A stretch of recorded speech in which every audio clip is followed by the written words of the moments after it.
नमस्कार साथियों, सहज ऑनलाइन क्लासेस टेलीबंगा प्लेटफॉर्म पर आप सभी का हार्दिक स्वागत, हार्दिक अभिनंदन।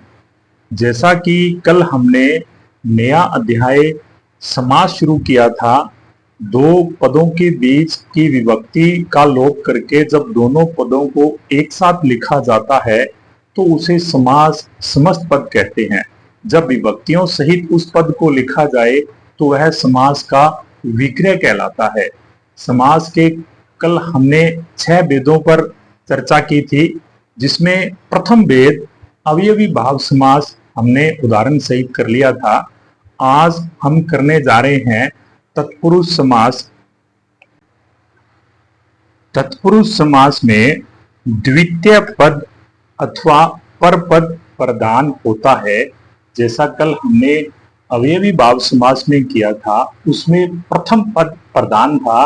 कहने का तात्पर्य, जो पद के साथ विभक्तियां प्रयुक्त होती हैं, विभक्तियों का जो लिंग, वचन, काल, वो द्वितीय पद के अनुसार प्रयुक्त होगा। साथ ही जब हम समास का विग्रह करेंगे तो विग्रह करते समय कारक की कर्ता व संबोधन, ये अच्छे से इस बिंदु को याद कर लें कि तत्पुरुष समास का विग्रह करते समय कर्ता व संबोधन कारक की विभक्तियों को छोड़कर, संबोधन कारक की विभक्तियां कौन सी हैं? ने, हो, ओ, अरे के अतिरिक्त समस्त कारक की विभक्तियां इसमें प्रयुक्त होती है। विभक्तियों के अनुसार तत्पुरुष समास के अलग अलग भेद हैं। अपने से ये परीक्षा में प्रश्न भी पूछा जा सकता है कि तत्पुरुष समास में किस कारक की विभक्तियों का प्रयोग नहीं होता, तो कर्ता व संबोधन कारक की विभक्तियों को छोड़कर अन्य सभी विभक्तियों का प्रयोग होता है। तो आइए पहले करने जा रहे हैं कर्म कारक। कारक की विभक्ति कर्म तत्पुरुष। जैसा कि हम सभी को विदित है, कर्म तत्पुरुष की जो विभक्ति होती है वो को होती है। जैसा कि हमारे पास प्रथम उदाहरण है वन गमन। अब उक्त समस्त पद में का हमें समास विग्रह करना है, तो क्या रहेगा? वन को गमन। हमसे परीक्षा में प्रश्न पूछ ले कि वन गमन का समास विग्रह करते हुए तत्पुरुष समास का उपभेद लिखिए, तो क्या आएगा? विग्रह वन को गमन। और कौन सा उपभेद? कर्म तत्पुरुष समास, क्योंकि कर्म तत्पुरुष समास की जो कारक विभक्ति है वो क्या है? को है। जैसे अगला हमारे पास उदाहरण है मनोहर। तो मनोहर का विग्रह क्या होगा? मन को हरने वाला। मन को हरने वाला। अगला हमारे पास उदाहरण है शरणागत। विग्रह क्या रहेगा? शरण को आगत, अर्थात शरण में आया हुआ। एक और उदाहरण देखते हैं, स्वर्ग प्राप्त। समास विग्रह क्या रहेगा जी? स्वर्ग को प्राप्त। स्वर्ग को प्राप्त। कर्म तत्पुरुष के उपरांत तत्पुरुष समास का द्वितीय भेद है करण तत्पुरुष समास, जिसकी विभक्ति रहेगी से, द्वारा, के द्वारा। दूसरा तत्पुरुष समास का उपभेद करण तत्पुरुष समास, जिसमें विभक्ति रहेगी से, द्वारा, के द्वारा। जैसे हमारे पास प्रथम समस्त पद है कि ईश्वर प्रदत्त। इसका अगर हम समास विग्रह करें तो क्या होगा जी? ईश्वर से प्रदत्त। कौन सा तत्पुरुष का भेद? करण तत्पुरुष। अगला उदाहरण है रेल यात्रा। तो विग्रह क्या रहेगा जी? रेल के द्वारा यात्रा, रेल के द्वारा यात्रा। अगला हमारे पास उदाहरण है तुलसीकृत, तो विग्रह क्या रहेगा? तुलसी द्वारा रचित, तुलसी द्वारा रचित। तत्पुरुष समास का तृतीय उपभेद है संप्रदान तत्पुरुष समास।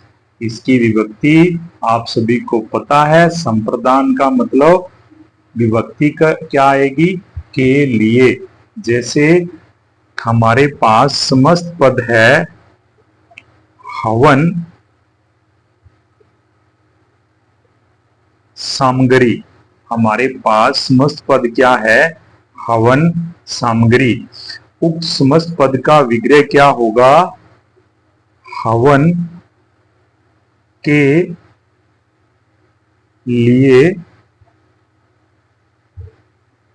सामग्री। क्या होगा जी? हवन के लिए अगला उदाहरण है हमारे पास विद्यालय। विग्रह क्या रहेगा जी? विद्या के लिए आलय, विद्या के लिए आलय। कई बार एग्जामिनर हमारे से यह भी पूछ सकता है कि निम्न में से किस विकल्प में संधि भी है और समास भी है, कृपया दोनों का नाम लिखिए। तो उस स्थिति में भी हम अच्छे से गौर रखेंगे। अब ये जो मैं अगला उदाहरण करवा रहा हूं ये बहुत महत्वपूर्ण है, क्योंकि वो एग्जामिनर आजकल क्या करता है, हमें छोटे छोटे विकल्पों में घुमाता है और हम आता हुआ आसान प्रश्न भी गलत कर देते हैं। जैसे मेरे पास अभी उदाहरण है बलि पशु। अब आप क्या करोगे? जब इसका विग्रह करोगे तो क्या करोगे? पशु के लिए बलि, जो कि क्या हो जाएगा? गलत। इसका सही विग्रह क्या होगा? बलि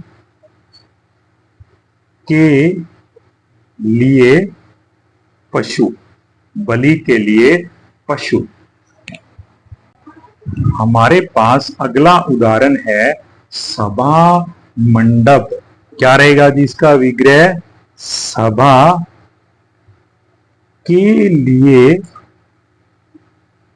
मंडप। बस अपने तो के लिए अगर विभक्ति मिल गई तो इसका मतलब संप्रदान तत्पुरुष समास है। अगला जो तत्पुरुष का उपभेद है वह है साथियों अपादान तत्पुरुष। इसकी जो विभक्ति आएगी वो से आएगी। यहां गौर रखें, से विभक्ति हमें पहले कर्म तत्पुरुष समास में भी मिली है, लेकिन ये जो से विभक्ति आई है अपादान की, यह अलगाव या अलग होने का संकेत करेगी। यहाँ गौर रखना होगा हमें। आइए देखते हैं इसका उदाहरण। हमारे पास उदाहरण है ऋण मुक्त। उक्त पद का जब हम समास विग्रह करेंगे तो क्या रहेगा जी? ऋण से मुक्त। अब ये जो विभक्ति से आई है यह एक अलग होने का भाव दे रही है कि कोई व्यक्ति ऋण से मुक्त हो गया है। एक से का उदाहरण हम और देखते हैं साथियों, रस भरी। अब ना इसका जब हम विग्रह करेंगे तो क्या रहेगा? रस से भरी। इस स्थिति में यह अपादान तत्पुरुष न होकर क्या रहेगा जी? करण तत्पुरुष, क्योंकि यहां से साधन का कार्य कर रहा है और ये से विभक्ति अलगाव का कार्य कर रही है। अतः हमें बिल्कुल अलर्ट सचेत रहना है। आगे चलते हैं। अगला उदाहरण है देश निकाला। क्या रहेगा इसका समास विग्रह? देश से निकाला, देश से निकाला। अगला तत्पुरुष समास का उपभेद है संबंध तत्पुरुष समास जिसकी विभक्ति रहेगी का के की। क्या रहेगी जी? का के की। अब जैसा कि हमारे पास यह उदाहरण है मंत्री परिषद, जब हम इसका विग्रह करेंगे तो क्या आएगा जी? मंत्रियों की परिषद। यहाँ साथियों गौर रखना, कहीं ये मत कर देना मंत्री की परिषद, क्योंकि मंत्री परिषद अपने आप में बहुवचन है, बहुत सारे मंत्रियों की परिषद होगी, तो इनका परिषद का संबंध किससे हो रहा है? मंत्रियों से। आगे चलते, आगे हमारे पास उदाहरण है सौर मंडल। तो सौर का मतलब सूर्य, सौर का मंडल, सौर का मंडल। अगला उदाहरण है नगर पालिका। हाँ जी, क्या रहेगा इसका विग्रह? नगर की पालिका, नगर की पालिका। तत्पुरुष समास का अगला भेद है अधिकरण तत्पुरुष समास, जिसमें विभक्ति रहेगी में पे पर, यानी कि किसी अधिकार क्षेत्र में रहना। उदाहरण दे, जैसा कि हमारे पास उदाहरण है वनवास, तो विग्रह क्या रहेगा जी? वन में वास, वन में वास। अगला उदाहरण है घुड़सवार। देखो साथियों, इसका विग्रह करते हुए कभी मत गलती करना, गुड़ नामक कोई भी शब्द नहीं होता, बल्कि क्या आएगा?